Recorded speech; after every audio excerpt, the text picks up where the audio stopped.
है the name of photon for quantum of light was proposed by. Quantum of light को photon का नाम किसने दिया? Einstein. Option D correct option है। क्वेश्चन नंबर 2 है the alternating voltage is an example of. Alternating voltage मिसाल है an analog wave form. Option B correct option है कि जो अल्टरनेटिंग वोल्टेज है उसकी वेव फॉर्म जो होती है वो एनालॉग टाइप की होती है। क्वेश्चन नंबर 3 है which one of the following has the largest energy content. इनमें से किसके पास सबसे ज़्यादा एनर्जी होगी? तो वो है 103 photon of wavelength 2 picometre gamma rays. तो गामा रेज के पास वैसे सबसे ज़्यादा एनर्जी होती है और यहाँ पे इनकी जो वेवलेंथ है वो भी सबसे कम आ रही है, पिकोमीटर। तो वेवलेंथ जितनी कम होगी उतनी ज़्यादा उसकी एनर्जी होगी।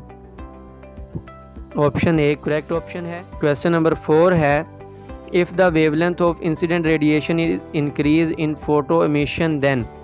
जो फोटो इलेक्ट्रिक इफेक्ट है उसमें जो फोटोन एमिट हो रहे हैं, अगर हम इंसिडेंट रेडिएशन की वेवलेंथ बढ़ा दें तो क्या होगा? उसकी जो एवरेज काइनेटिक एनर्जी है फोटो इलेक्ट्रॉन की वो डिक्रीज़ हो जाएगी। कि जो फोटो इलेक्ट्रॉन की एवरेज काइनेटिक एनर्जी है वो फ्रीक्वेंसी के डायरेक्टली प्रोपोर्शनल होती है। तो अगर हम वेवलेंथ इंक्रीज़ करेंगे तो इसका मतलब है फ्रीक्वेंसी क्या कर रहे हैं हम? डिक्रीज़ कर रहे हैं। तो फ्रीक्वेंसी डिक्रीज़ हो रही है तो एवरेज काइनेटिक एनर्जी क्या हो जाएगी? डिक्रीज़ हो जाएगी। ऑप्शन डी करेक्ट ऑप्शन है। क्वेश्चन नंबर 5 है in Davisson Germer experiment the diffracted proton from crystal shows. जो प्रोटॉन हैं क्रिस्टल से जो डिफ्रैक्ट हो रहे हैं डेविसन जर्मर एक्सपेरिमेंट में, तो डिफ्रैक्शन ऑफ प्रोटॉन क्या शो कर रही है?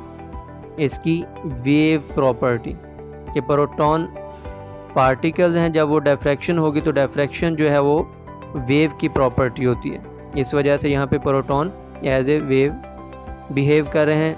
ऑप्शन बी करेक्ट ऑप्शन है। क्वेश्चन नंबर 6 है the uncertainty in momentum and position is due to its. जो पोजीशन और मोमेंटम में अनसर्टेनिटी होती है वो किसकी वजह से होती है? Property of matter and radiation. कि जो मैटर रेडिएशन है ये डुअल नेचर रखती है, इस वजह से अनसर्टेनिटी होती है। ऑप्शन ए करेक्ट ऑप्शन है। क्वेश्चन नंबर 7 है electron moves in the orbit as. Electron orbit में कैसे मूव कर रहे होते हैं? As a standing wave motion. Electron जो हैं ऑर्बिट के अंदर as a standing wave move कर रहे होते हैं कि इस तरह से वो एक स्टैंडिंग वेव बना रहे होते हैं। तो ऑप्शन बी करेक्ट ऑप्शन है। क्वेश्चन नंबर 8 है magnifying power of simple microscope. Simple microscope की जो मैग्नीफाइंग पावर होती है वो इंक्रीज़ करती है with decrease of focal length. अगर उसकी फोकल लेंथ माइक्रोस्कोप की कम कर दें तो उसकी मैग्नीफाइंग पावर ज़्यादा हो जाएगी। तो मैग्नीफाइंग पावर जो है वो हमारे पास इसकी होती है magnifying power 1/f। Inversely proportional होता है, अगर फोकल लेंथ डिक्रीज़ कर देंगे तो मैग्नीफाइंग पावर इंक्रीज़ करेगी। Option B correct option. 9 है नॉन इन्वर्टिंग एम्पलीफायर सर्किट्स है। जो नॉन इन्वर्टिंग एम्पलीफायर सर्किट हैं उनमें क्या होती है? Very high input impedance. उनकी जो इनपुट इम्पीडेंस होती है वो बहुत ज़्यादा हाई होती है। ऑप्शन ए करेक्ट ऑप्शन है। क्वेश्चन नंबर 10 है final image produced by compound microscope is. जो कंपाउंड माइक्रोस्कोप का फाइनल इमेज बनता है वो किस तरह का होता है? Virtual and inverted. Option D correct option है। क्वेश्चन नंबर 11 है the value of critical angle for glass is. Glass के लिए जो क्रिटिकल एंगल की वैल्यू होती है वो होती है 52 degree, 42 degree. Option A correct option है। क्वेश्चन नंबर 12 है the function of collimator in spectrometer is, collimator जो स्पेक्ट्रोमीटर में यूज़ होता है उसका फंक्शन होता है to produce parallel beams of light. Option A correct option है। क्वेश्चन नंबर 13 है in obtaining an X-ray photograph of our hand we use the principle of, कि एक्सरे फ़ोटोग्राफ हमने अपने हाथ का हासिल करना हो तो उसके लिए कौन सा प्रिंसिपल यूज़ करेंगे? Shadow photograph. तो ऑप्शन सी करेक्ट ऑप्शन है। क्वेश्चन नंबर 14 है the equation theta is equal to 1.22 lambda over D was devised by, तो ये किसने डिवाइज किया था ये रिलेशन? रिले ने।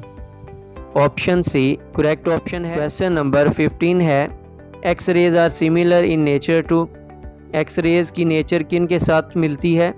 तो वो है गामा रेज। तो एक्स रेज की एनर्जी थोड़ी सी लो होती है, गामा रेज की ज़्यादा होती है और दोनों चार्जलेस रेज हैं।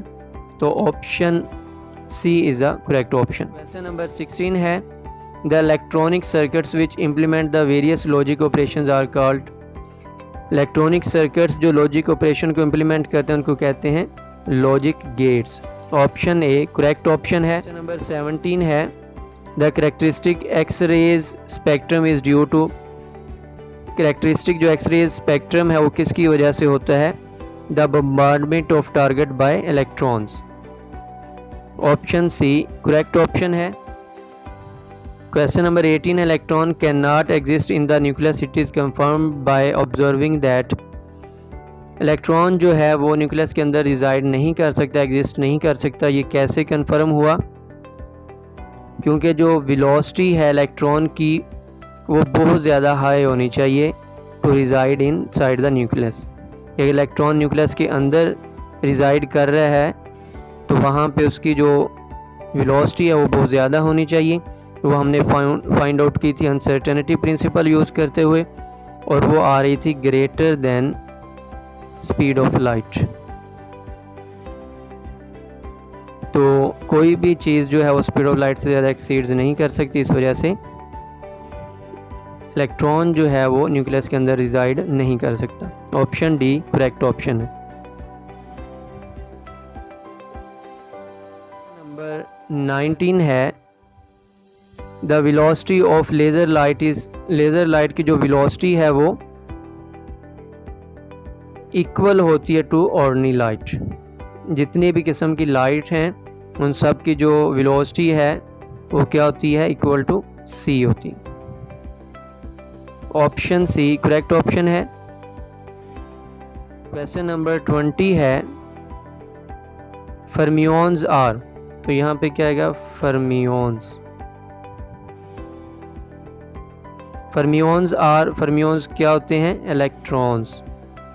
ऑप्शन सी करेक्ट ऑप्शन है।